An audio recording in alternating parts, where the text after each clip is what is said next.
ও কি তুমি রেহা করো? হ্যাঁ আরে রেহা করবা পরে এই যে দেখো পাহা কলা লইয়েছি, এই পাহা কলা দিয়া এই কলা দুধ চিনি এই দিয়া তারপরে ওই ময়দা দিয়া একটু বড়া পিঠা বানাই দাও। তোমার এই কলাগুলো ছিললে দিই আমি, আল্লাহ আল্লাহ পারবা না তো, তোমার একটু সাহায্য করে দিই। আর দিন না এটি এইটি হইবে? হ্যাঁ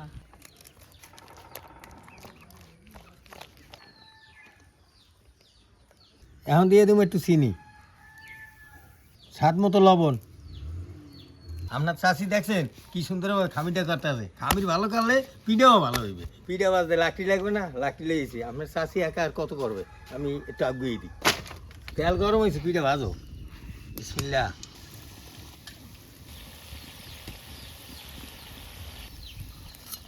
আপনার চাষি তো হবরি কেলা দিয়ে পিঠা বানাই হেলাইছে, এখন আমি খাওয়া শুরু করি। এককাল নরম তুল তুলে হয়েছে। বিসমিল্লাহ। ও সেই মজা হয়েছে দর্শক, কামড়ে কামড়ে তিল পাইতেছি, কলা পাইতেছি, মজা পাইতেছি। ভালো থাকেন, সুস্থ থাকেন, দেখা হবে নতুন কোনো ভিডিওতে।